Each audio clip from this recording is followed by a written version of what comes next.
우리가 종종 듣기도 하고 때로 사용하기도 하는 관용어 가운데 이런 말이 있습니다. 사람은 고쳐 쓰는 것이 아니다. 여러분 동의하시는지요? 그만큼 사람의 인성은 천성이라고 하죠. 갖고 태어난 것이다. 잘 바뀌지 않는다는 뜻입니다. 실제로 인간의 사고나 이념은 20대가 되면 다 형성이 되어서 그 이후로는 좀처럼 바뀌지 않는다고 합니다. 그래서 나이를 먹을수록 삶의 어떤 큰 변화, 극적인 변화가 잘 있지 않는다는 거예요. 그래서 3살 버릇 80까지 간다라는 속담이 있고요. 또한 바늘 도둑이 무슨 도둑이 된다고요? 소도둑이 된다라는 속담도 있습니다. 사람이 간혹 달라지기는 해도 큰 틀에서의 완전하고 새로운 변화가 아니라 바늘도둑이 소도둑이 되는 그러한 정도의 변화만 있게 된다는 뜻이기도 합니다. 그런데 성경은 사람이 완전히 변화될 수 있음을 우리에게 증언합니다. 어떻게 변화될 수 있습니까? 성령이 임하시면. 성령이 임하시면 그 사람은 이전과는 완전히 다른 새로운 사람이 된다는 거예요. 지난 시간에 살펴보았던 사도 바울이 바로 그러했습니다. 그리스도인들을 붙잡아다가 예루살렘으로 데리고 가기 위해서 다메섹에 거의 이르렀을 때요, 놀라운 환상 가운데 그는 예수님의 음성을 들었어요. 그리고는 다메섹으로 들어가서 사흘 동안 오직 기도하던 중에 아나니아에게 안수를 받고 성령으로 충만한 자가 되었어요. 성령의 사람으로서 그는 즉시 다메섹에 있는 회당에 들어가서 예수가 하나님의 아들이심을 선포했습니다. 아니, 어떻게 이런 일이 있을 수 있는가? 사울의 말을 듣는 사람들마다 다 놀라지 않을 수가 없었어요. 먼저는 다메섹에 있던 유대인들이 놀랐습니다. 사울이 왜 그곳으로 오는지 이미 다 알고 있었잖아요. 그런데 막상 다메섹에 와서는 상상할 수도 없는 말을 선포하는 거예요. 사울을 그냥 놔뒀다가는 그들의 유대 신앙과 전통에 해가 될 것이 너무나 두려웠고 염려가 되어서 사울을 붙잡아다가 처형하려고 합니다. 그래서 사울은 피신할 수밖에 없었어요. 사울이 어디로 가야 살 수 있겠습니까? 이제 예수 그리스도의 제자가 된 거 아니에요? 예수님의 제자들이 모여 있는 곳 예루살렘으로 가서 그들과 함께 있는 것이 그에게 안전했겠죠. 그래서 예루살렘으로 가서 그들과 함께 하고자 했지만 제자들 모두가 그를 두려워했어요. 이전에 사울이 어떠한 일을 했었고 어떠한 사람이라는 것을 너무나 잘 알고 있었습니다. 사울이 변했다고는 하지만 그의 변화를 온전히 신뢰할 수가 없었던 거예요. 그러나 다행히도 바나바라는 사람에 의해서 사울은 예루살렘에서 제자들과 함께 할 수 있게 되지요. 여러분, 성령이 임하시면 이처럼 우리의 생각과 우리의 상상을 초월하는 놀라운 변화가 있게 돼요. 사울만이 아닙니다. 저와 여러분을 포함한 하나님의 말씀을 듣는 자라면 누구든지 이러한 놀라운 변화된 인생을 살 수 있다는 것이 바로 오늘의 말씀이에요. 사도행전 10장의 말씀, 너무나 중요한 사건이에요. 먼저 오늘의 본문 첫 구절을 함께 보겠습니다. 베드로가 이 말을 할 때에 성령이 말씀 듣는 모든 사람에게 내려오시니, 앞서 사도 바울의 회심 사건을 소개한 다음에 그에 이어서 등장하고 있는 복음 전도자가 바로 베드로예요. 9장 후반부 말씀에 보면 베드로의 치유 사역을 통해서 많은 사람들이 주께로 돌아오고 주를 믿는 놀라운 일들이 있게 됩니다. 그런데 그때까지의 베드로의 사역은 유대인들을 위한 사역이었어요. 유대인들을 대상으로 하는 말씀 선포였고 치유 사역이었습니다. 베드로의 사역이 그 유대인들을 넘어서 이방인들께로까지 확장되는 결정적인 사건이 바로 오늘의 사건 사도행전 10장이에요. 베드로의 이방인 전도는 그의 계획이나 그의 노력으로 된 것이 아니에요. 베드로의 이방 전도가 사도행전 10장에서 시작되었다. 우리가 물론 기억하는 것 필요하지만 여러분, 우리가 잊지 말아야 할 것은 그 베드로의 이방인 전도는 그의 계획, 그의 노력으로 된 것이 아니라 오직 성령의 인도하심에 따라 이루어졌음을 잊지 말아야 합니다. 10장 1절 말씀에 보면 이 놀라운 사건의 또한 주인공이라고 할 수 있는 이방인의 이름이 처음 소개됩니다. 가이사랴에 고넬료라 하는 사람이 있으니 이달리아 부대라 하는 군대의 백부장이라. 가이사랴는 당시 로마의 행정 수도였습니다. 고넬료는 그곳에 파견되어 있던 군대의 지휘관이었어요. 그 다음 구절에 보면 그를 하나님을 경외하고 항상 하나님께 기도하며 구제에 힘쓰는 경건한 자였다, 이렇게 소개해요. 이방인이었지만 그는 이미 하나님을 알고 있었고 하나님께 기도하는 자였고 주위에 어려운 사람을 보면 선한 뜻으로 구제를 행하던 그러한 사람이에요. 여러분, 그 정도 되면 된 거 아니에요? 하나님을 경외하고요, 하나님께 기도하면서 어려운 사람을 보면 구제에 힘을 씁니다. 그 정도 하면 훌륭한 신앙인 아닙니까?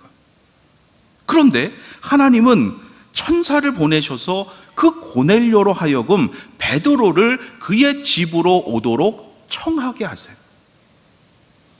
왜 그러셨을까요? 고넬료에게 필요한 것, 부족한 것이 있었기 때문이에요. 성령의 역사는 기도를 통해서 이루어진다. 우리가 사도행전의 말씀을 통해서 계속해서 깨닫고 있습니다. 오늘의 이 사건도 마찬가지예요. 고넬료의 기도가 하나님 앞에 상달되어서 하나님이 천사를 그에게 보내시는 것이다 말하고 있고요, 베드로가 기도하고 있을 때 그에게 환상을 통해서 앞으로 일어날 일을 알려주십니다. 하늘이 열리면서 보자기 같은 큰 그릇이 있는데 그 안에 땅에 있는 각종 네 발 달린 짐승과 기는 것과 공중에 나는 것들이 들어있는 모습을 보여주세요. 그리고는 베드로에게 일어나 먹어라 명하십니다. 그러자 베드로가 어떻게 합니까? 주여, 그럴 수 없나이다. 왜냐하면 그것들은 유대인들에게는 부정하고 속한 것으로, 속된 것으로 여겨지는 것들이에요. 아니, 어떻게 이것을 저에게 먹으라고 하십니까? 저는 결코 이러한 것 먹지 아니하였습니다. 그동안 자신이 정결하게 거룩하게 살아왔음을 항변하죠. 그러자 베드로에게 뭐라고 말씀하시느냐? 유명한 말씀이죠. 하나님께서 깨끗하게 하신 것을 내가 속되다 하지 말라. 베드로가 이 말씀을 듣고 이 말씀이, 이 환상이 어떠한 의미일까 혼자 의아해하고 있을 그때에 바로 고넬료가 천사의 명을 따라 보낸 사람들이 베드로에게 당도해요. 그런데 처음 보는 이들 아닙니까? 어떻게 베드로가 그들이 누구인지를 알고 따라갈 수 있겠어요? 그때 다시 성령께서 그에게 말씀하세요. 그들을 의심하지 말고 그들을 따라가라. 그렇게 해서 베드로는 전혀 계획에도 없었고 상상할 수도 없는 이방인의 요청을 받고 그에 응하게 되었던 거예요. 베드로는 유대인이었고 그동안 철저하게 유대인의 전통에 따라 살아온 사람이었습니다. 베드로만이 아니라 처음 예수님의 제자들 모두가 유대인들이었어요. 그들의 생각에는 예수 그리스도의 십자가 물론 중요합니다. 그런데 그 십자가만이 아니라 그들이 지금까지 목숨과도 같이 귀하게 여기고 지키고자 애썼던 그 율법의 전통도 지켜야만 구원을 받는다고 여겼던 거예요. 고넬료가 아무리 하나님을 경외하고 항상 기도하면서 구제에 힘쓰더라도 그들의 기준에서는 하나님께 의롭다 하심을 받을 수 없는 자였다는 거예요.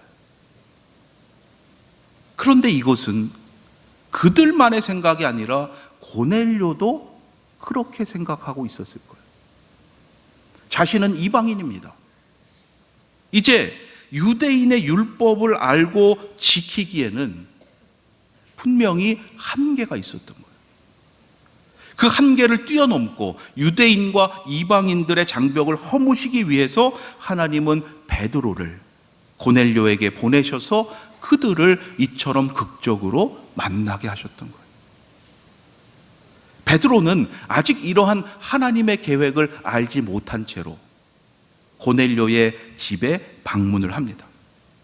가보니까 고넬료 혹은 그 가족들만 있는 것이 아니라 고넬료가 초청한 친척들과 가까운 친구들이 다 함께 있었어요. 깜짝 놀랐겠지요. 고넬료는 아마도 베드로의 이름은 아마 들어서 알고 있었을 거예요. 베드로가 들어올 때 고넬료가 그를 어떻게 맞이했는가? 이렇게 말합니다. 마침 베드로가 들어올 때에 고넬료가 맞아 발 앞에 엎드려 절하니. 고넬료가 베드로를 처음 영접하면서 그의 발 앞에 엎드려 절했다는 거예요. 여러분 한번 생각해 보십시오.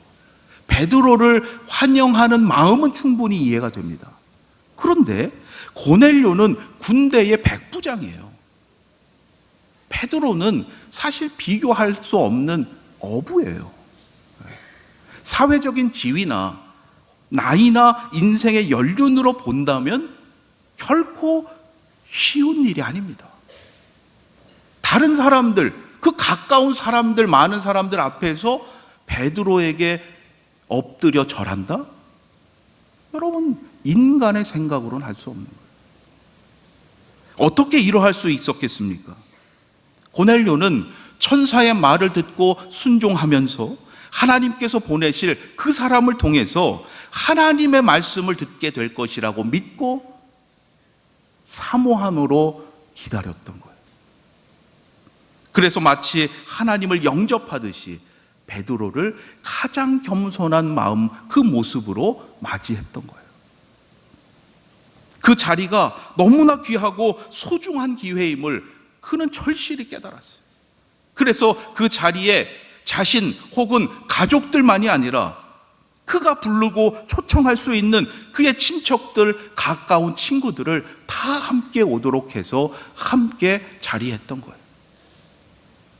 여러분, 바라기는 이 예배의 자리가 그와 같은 복된 자리가 되기를 주님의 이름으로 축원합니다.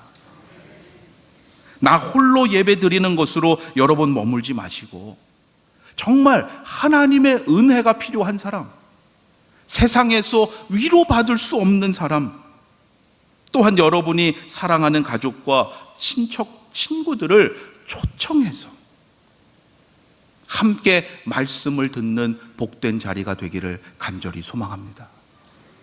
특별히 이번에 너무나 좋은 기회를 주셨어요. 다음 주일 전도 축제에 여러분 소중한 분들을 꼭 초청하셔서 함께 하나님의 말씀을 듣고 구원의 은혜를 누리게 되는 성령의 놀라운 역사가 있게 되기를 간절히 소망합니다. 마침내 베드로가 도착하자 그 고넬료의 집에서는 이제 말씀의 잔치가 열립니다. 먼저 베드로가 어떻게 해서 자신이 이곳에 오게 되었는지를 고백해요. 그리고 이어서 고넬료가 어떻게 해서 베드로를 이 자리에 오게 했는지를 고백하면서 그는 이렇게 말합니다. 이제 우리는 주께서 당신에게 명하신 모든 것을 듣고자 하여 다 하나님 앞에 있나이다. 이 자리가 하나님 앞에 있는 자리라고 고백을 해요. 여러분, 하나님의 말씀을 대하는 태도, 말씀을 듣고자 하는 마음이 참 중요한 거예요. 지금 그들이 하나님 앞에 있다고 고백하는 이 고넬료의 말과 그들의 모습을 보고는 베드로가 더 놀라운 고백을 합니다. 내가 참으로 하나님은 사람의 외모를 보지 아니하시고 각 나라 중 하나님을 경외하며 의를 행하는 사람은 다 받으시는 줄 깨달았도다. 고넬료의 집에 오기 전까지만 해도, 조금 전까지만 해도 감히 상상할 수 없는 일이에요. 어떻게 유대인인 베드로가 이방인들로부터 이러한 깨달음을 얻을 수 있겠습니까? 이방인과 교제하고 그들과 가까이 하는 것은 속된 것이고 죄고 위법한 것이라고 믿고 그렇게 살아온 사람이에요.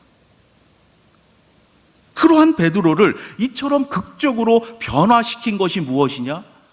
그것은 다름 아닌 하나님의 말씀을 전심으로 대하고 사모함으로 듣고자 했던 그 이방인들이었어요.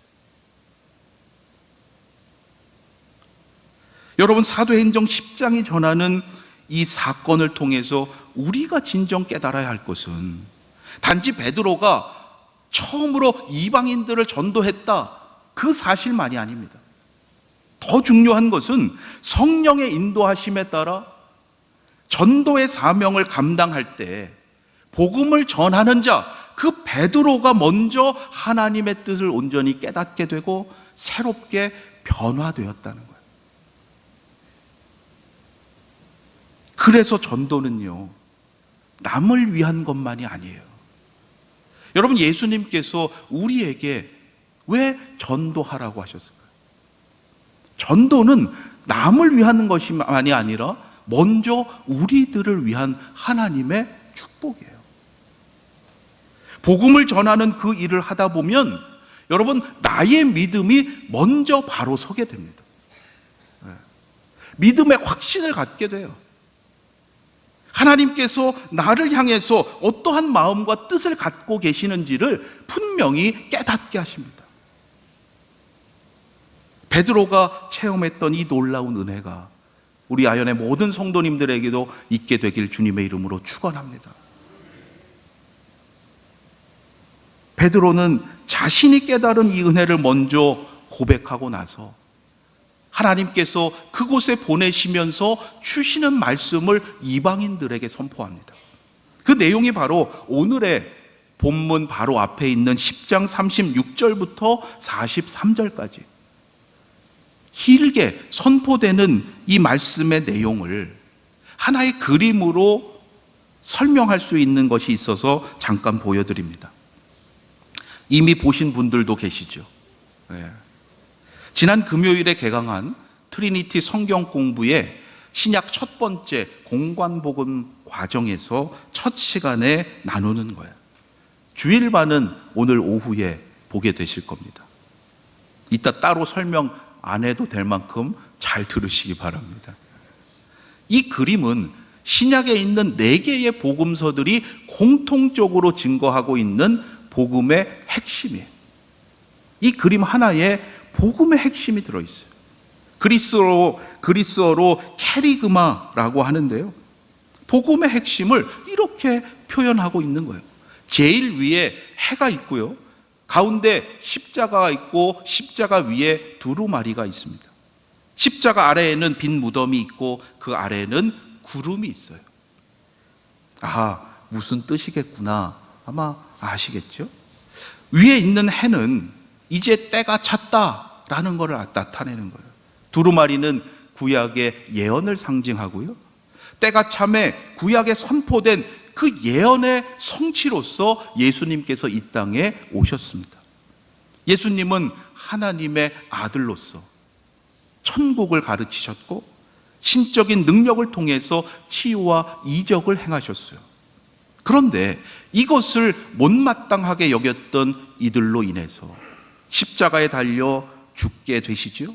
하지만 사흘 만에 다시 살아나셨고 부활 승천하셔서 하나님 우편에 계시다가 장차 다시 오실 것입니다. 이것이 바로 복음의 핵심이고 베드로가 그 이방인들에게 전했던 복음의 내용이에요. 고넬료와 이방인들에게 필요했던 것이 바로 이거예요. 예수 그리스도의 복음이었어요. 왜요? 예수 그리스도만이 길이요 진리요 생명이시기 때문에. 우리가 전도할 때 가끔 고민하게 돼요. 내가 무엇을 전해야 될까? 여러분 바로 이겁니다. 복음의 핵심을 전하시면 돼요.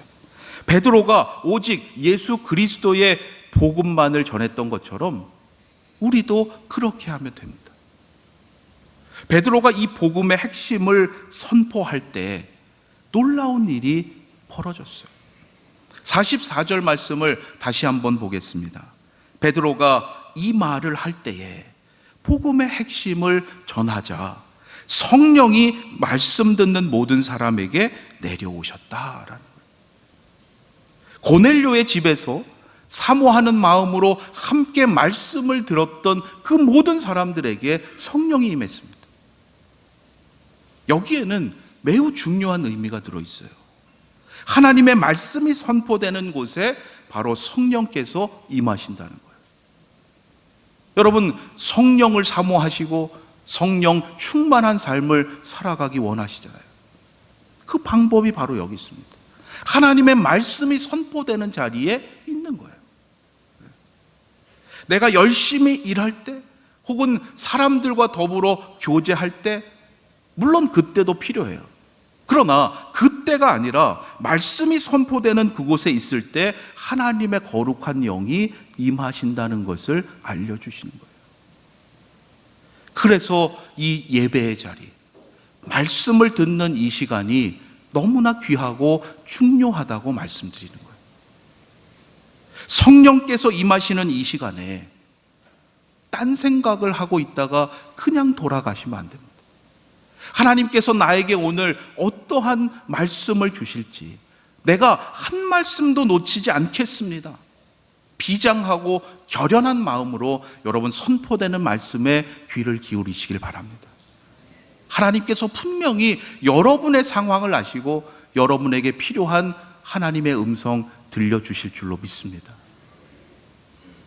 그러할 때 오늘도 말씀 듣는 우리 모두에게 성령께서 임하셔서 하나님의 영으로 충만하게 하시고 오직 은혜로 살아가는 믿음의 사람이 되게 하실 줄로 믿습니다.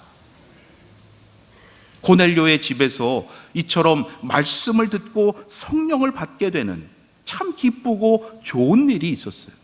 그런데 그곳 한편에서는 이 일에 충격을 받고 다른 차원으로 놀라게 된 이들도 있었어요. 45절로 46절에서 그 상황을 이렇게 전합니다. 베드로와 함께 온 할례받은 신자들이 이방인들에게도 성령 부어주심으로 말미암아 놀라니 이는 방언을 말하며 하나님 높임을 들음이러라. 성령을 받고 방언을 말하면서 하나님을 높이는 것을 보면서도 함께 기뻐하고 즐거워하는 것이 아니라 놀라요. 충격을 받아요. 그들이 왜 이렇게 놀랐을까요? 그때까지도 그들은 하나님은 오직 유대인의 하나님이요, 이방인의 하나님이라고는 생각하지 못했던 거예요. 여러분, 그들만이 아니라 우리도 그러할 수 있습니다.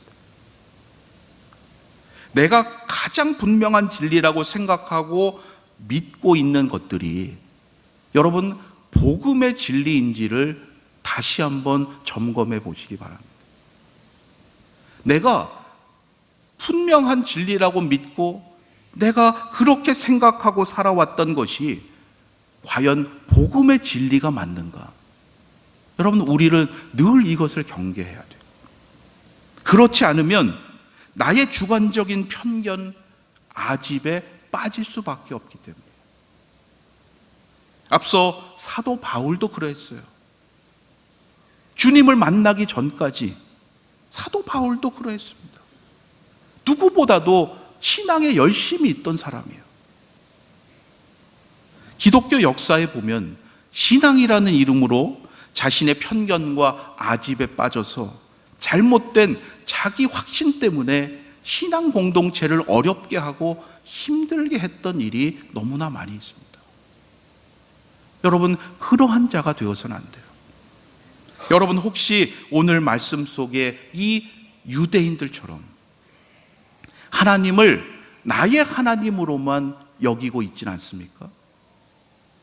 여러분, 그것은 복음의 진리가 아니에요.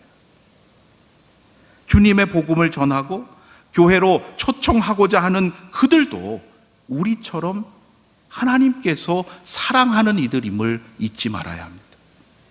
그런데 아직 그 사랑을 알지 못하고 깨닫지 못하고 있는 거죠. 그 사랑을 그들로 하여금 알게 하고 깨닫도록 돕는 것이 바로 우리의 사명입니다. 온 세상을 창조하시고 오늘도 이 세상을 주관하시는 하나님은 나의 하나님, 우리만의 하나님이 아니라 말씀을 듣는 모든 이들의 하나님이시고 온 열방의 하나님이심을 잊지 말아야 합니다. 다시금 이 믿음의 고백을 가지고 날마다 말씀 중심의 진리의 삶을 살아가는 여러분 모두가 되시기를 주님의 이름으로 축원합니다. 기도드리겠습니다.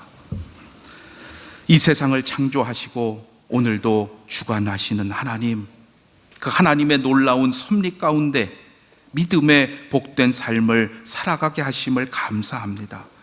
그러나 때로는 우리의 아집과 편견에 빠져서 우리만의 하나님임을 주장할 때가 많이 있습니다. 주여, 다시금 성령의 사람으로 세워주셔서 이 세상을 향하신 하나님의 구원과 사랑의 역사에 쓰임받는 우리 아연의 성도들 되게 하여 주시옵소서.